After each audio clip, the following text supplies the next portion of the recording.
পোষ মানে না, পোষ মানায়।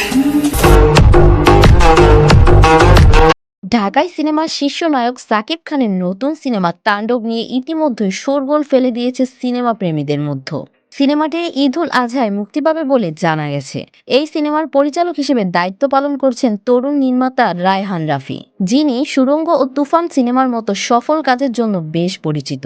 তবে এই সিনেমায় সাকিব খান থাকলেও নায়িকা এবং ভিলেন চরিত্রে কে থাকবেন তা নিয়ে সোশ্যাল মিডিয়া জুড়ে তুমুল আলোচনা হচ্ছে। শুধু তুফানের মতো চেহারা থাকলে তুফান হওয়া যায় না। তুফান হতে অ্যাটিটিউড লাগে, চোখের দৃষ্টি লাগে, অ্যাকশন স্পিড সব লাগে। তবে এবার নায়িকার চেয়েও বেশি হাইপে রয়েছেন তাণ্ডব সিনেমার ভিলেন কে হতে পারে তা নিয়ে। কেননা বিগত কয়েক বছর ধরে সাকিব খানের সিনেমায় যে কজন ভিলেন হিসেবে আমরা দেখেছি তারা ছিলেন ঠান্ডা মাথার খুনি।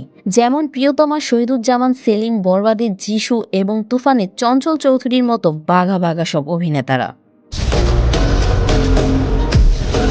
কিন্তু এবার রায়হান রাফির তাণ্ডব সবকিছুকে ছাড়িয়ে ইতিহাস তৈরি করতে যাচ্ছে। ইনসাইড নিউজ অনুযায়ী এই সিনেমায় ভিলেন হিসেবে হাজির থাকবেন টলিউডের আরেক হিট নায়ক আমিন খান, যা দর্শকদের জন্য হতে পারে বিশেষ কিছু।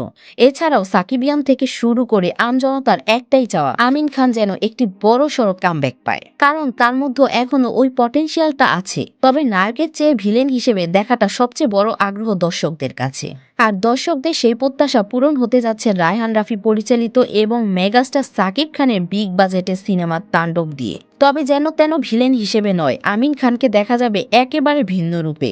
সো গাইস, সাকিব খান এবং আমিন খান এই দুই হিরোকে একসাথে একই স্ক্রিনে দেখতে আপনি কতটা আগ্রহী অবশ্যই কমেন্ট করে জানাবেন।